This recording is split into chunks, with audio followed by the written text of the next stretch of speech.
Hey guys, tonight's journey is going to be a fragrant one. So, dim the lights, fluff the pillow, maybe spritz a little lavender mist if you've got it, and let's glide into a topic that's been quietly lurking in history's armpits for far too long. Yes, we are talking about deodorant. Specifically, what people did before the convenience of a stick you can swipe on while half asleep.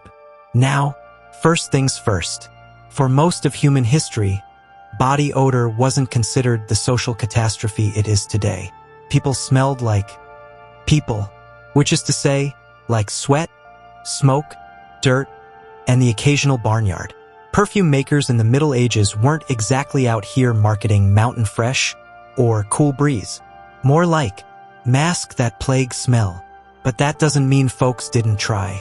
Ancient Egyptians, for example, were obsessed with staying clean. They bathed way more than their European descendants, daily if not multiple times a day, which in the desert heat was a solid strategy.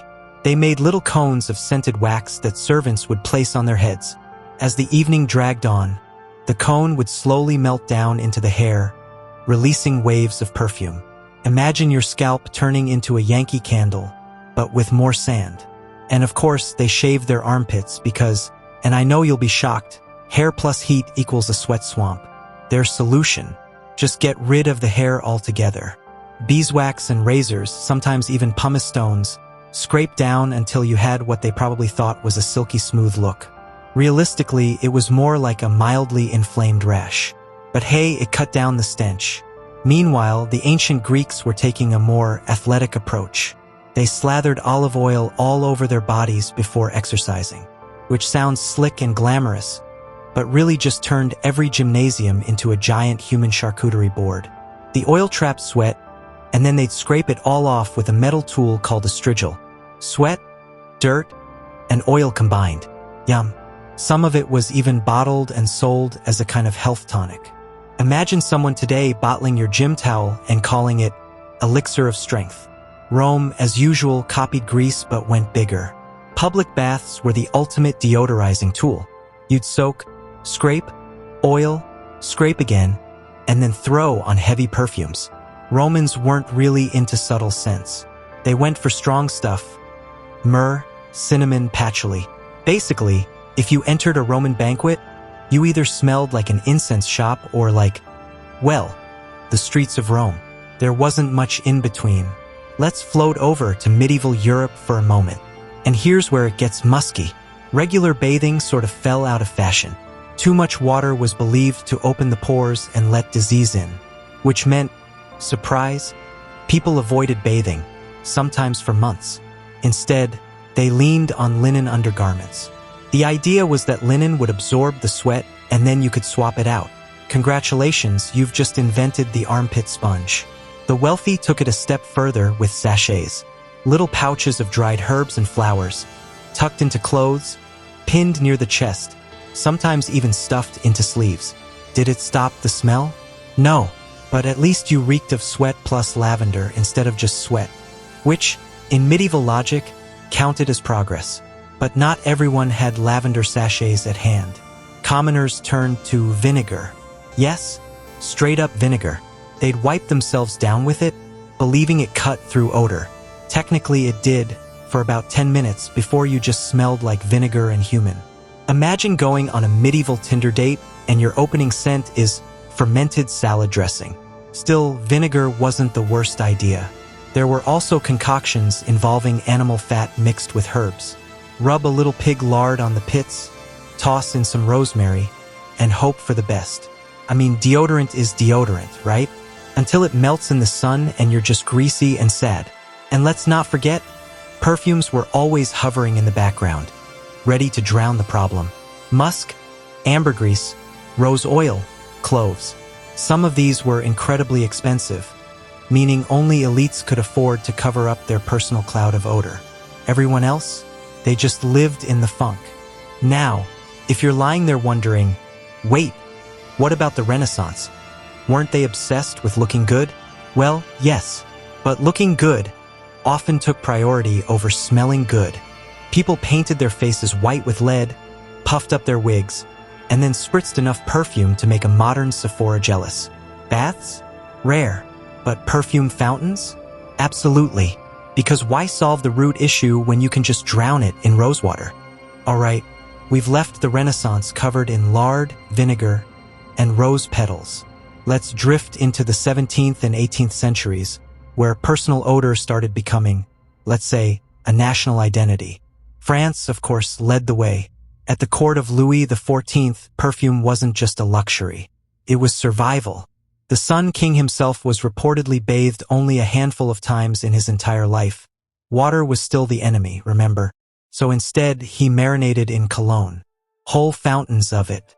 Guests at Versailles described rooms so heavy with perfume that breathing felt like inhaling a flower shop explosion.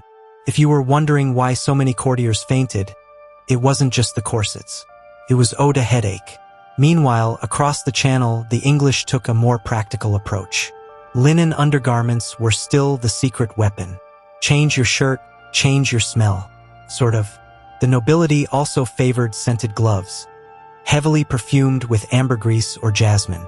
So when you kissed a lady's hand, you got a nose full of ocean funk. Romantic. But the real 18th century deodorant breakthrough came from lemons. Yes, people began to realize that wiping a lemon slice under your arms could cut the odor. The citric acid killed bacteria.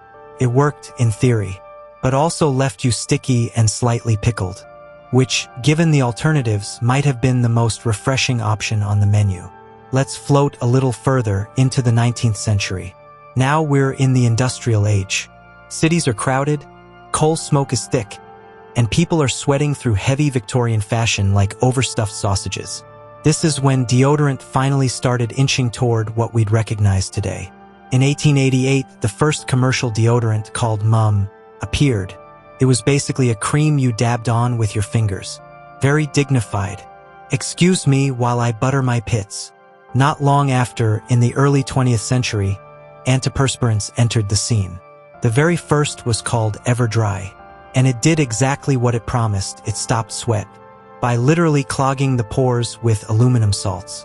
People weren't sure if that was safe, which, spoiler, we're still not sure, but they were willing to risk it to stop smelling like a train station in July. And here's the fun part. Deodorant and antiperspirant were not instant hits.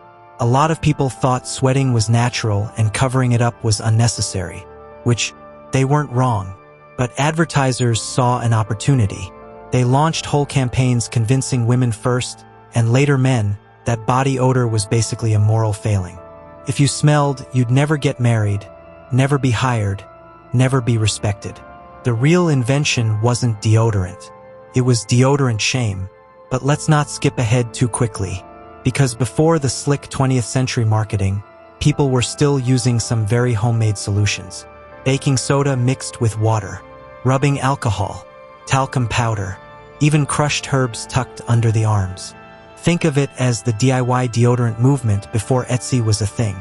And across the globe, people had their own methods. In India, for example, sandalwood paste was applied to the body for its cooling and sweet smell. In parts of the Middle East, rosewater baths were a staple. In Japan, incense powders and camphor were used to keep odors at bay. Everyone, everywhere, basically came to the same conclusion.